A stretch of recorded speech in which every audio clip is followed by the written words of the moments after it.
ఎప్పుడు కూరలు పచ్చళ్ళేనా చెప్పండి. అప్పుడప్పుడు ఇలా స్వీట్స్ కూడా చేసుకోవాలి కదా. అందరికీ నచ్చి అందరికీ ఫేవరెట్ అయ్యే మంచి స్వీట్ రెసిపీని అయితే నేనైతే మీకు చూపిస్తాను. ఆల్రెడీ అందరికైతే తెలిసిపోయే ఉంటుంది ఏం స్వీటో, అందరూ చూసే ఉంటారు కదా థంబ్‌నెయిల్. ఇది కూడా మా మమ్మీ అయితే మా కోసం ప్రేమగా అయితే చేసిందనమాట. మేము సత్పల్లో ఉన్నప్పుడే ఈ వీడియో కూడా. అసలు గులాబ్ జామ్స్ అంటే ఇష్టం లేని వాళ్ళు ఎవరుంటారు చెప్పండి. మాకైతే చాలా అంటే చాలా ఇష్టము. అందుకే 2 ప్యాకెట్స్ అయితే చేసేసామన్నమాట ఒకేసారి. మేము జనాలం కూడా చాలామందే ఉన్నాంలేండి. 2 రోజులైతే తిన్నాము. 2 రోజుల్లో అయితే మొత్తం గులాబ్ జాములన్నీ అయితే ఖతం చేసేసాము. గులాబ్ జామ్స్ చేయడం కూడా చాలా ఈజీయే, కానీ కొంచెం ఈ రౌండ్స్ చుట్టే దగ్గరే అయితే అందరూ అయితే ఇబ్బంది పడుతూ ఉంటారు. కానీ అది మాత్రం మన పిండి కలుపుకునే దాన్ని బట్టే ఉంటుంది. మనం పిండిని ఎంత స్మూత్గా కలిపితే మనం చేసుకునే గులాబ్ జామ్లు అంత స్మూత్గా వస్తాయి. మనం ఆయిల్లో వేసినా విడిపోకుండా పగిలిపోకుండా అయితే ఉంటాయి. మా మమ్మీ అయితే అరగంట సేపు అయితే కలిపి ఉంటుంది ఆ పిండిని. చాలా స్మూత్గా అయ్యే వరకు అయితే కలిపింది అనమాట. ఏం లేదండి, మొత్తం సోదంతా చెప్తున్నావు, ఈ ప్రాసెస్ చెప్పే అంటున్నారా? ప్రాసెస్ అయితే అందరికీ తెలిసే ఉంటుంది కదా. ఏం లేదండి, మేమైతే 2 ప్యాకెట్స్ అయితే తీసుకున్నాము గులాబ్ జాము. చూపించాను కదా, ఎంటీఆర్ గులాబ్ జామ్ ప్యాకెట్స్ అయితే తీసుకున్నాము. ఆ 2 ప్యాకెట్స్లో కొంతమంది ఏమో వాటర్తో అయితే కలుపుకుంటారు, కొంతమంది ఏమో పాలతో కలుపుకుంటారు. మేమైతే పాలతో అయితే కలిపామన్నమాట. మనం ఆ పిండికి తగ్గట్టుగా అయితే పాలైతే పోసుకోండి. మీరు కలుపుతుంటే మీకైతే తెలుస్తుంది కదా ఎన్ని పాలైతే పడతాయో అనేసి. ఇంకా అలా తగ్గట్టుగా పాలైతే పోసుకొని మంచిగా పిండి అనేది స్మూత్గా అయ్యే వరకు అయితే కలిపేసుకోండి. ముందే చెప్తున్నాను, మనం పిండి ఎంత స్మూత్గా అయితే కలుపుతామో మనకి గులాబ్ జామ్స్ అంత మంచిగా అయితే వస్తాయి అన్నమాట. రౌండ్స్ చుట్టేటప్పుడు కూడా ఎలాంటి ఇబ్బంది లేకుండా మంచిగా అయితే వస్తాయి. ఇంకా అలా అయితే మా మమ్మీ అయితే పిండిని స్మూత్గా అయితే కలిపేసింది. ఇంక నేను, మా మమ్మీ, మా మరదలు అయితే అందరం కలిసి అయితే ఇలా మాట్లాడుకుంటూ టీవీ చూసుకుంటూ అయితే ఇలా రౌండ్స్ అయితే చుట్టేస్తూ ఉన్నామన్నమాట.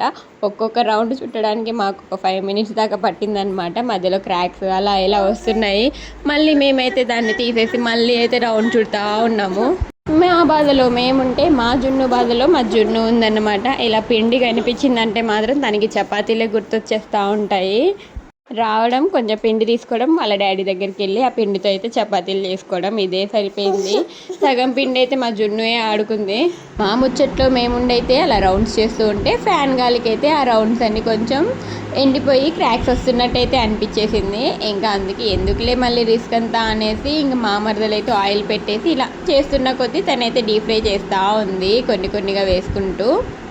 ఇలా గులాబ్ జామ్ డీప్ ఫ్రై చేసేటప్పుడు ఆయిల్ మాత్రం లోనే ఉండాలి, లో ఫ్లేమ్లో ఉండాలి. ఎందుకంటే లోపల పిండి అంతా ఉడకాలి కదా, లేకపోతే మనం తినేటప్పుడు లోపల పిండిగానే ఉంటుంది. అందుకే అవి గులాబ్ జామ్స్ వేసుకోగానే ఇంకా ఆయిల్ అయితే లో ఫ్లేమ్లో అయితే పెట్టేసుకొని మంచిగా గోల్డెన్ బ్రౌన్ కలర్ వచ్చే వరకు అయితే డీప్ ఫ్రై అయితే చేసేసుకోండి.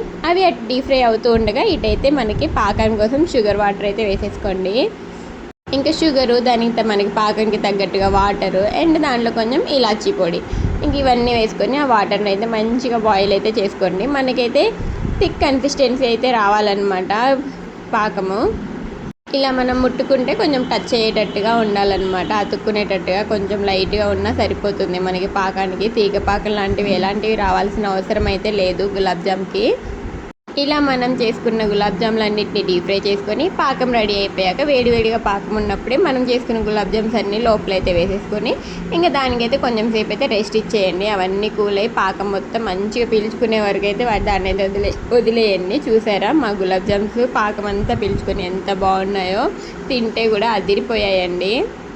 ఇంకా ప్రతిసారి చేసినప్పుడు పాకం మొత్తం పీల్చుకుని అసలు పాకం తినడానికే ఉండదు. అందుకే ఈసారి పాకం అయితే ఎక్కువ చేసుకొని మేమైతే అందరం ఎంజాయ్ చేసుకుంటూ అయితే తినేసాము. సరే మరి బాయ్, సబ్స్క్రైబ్.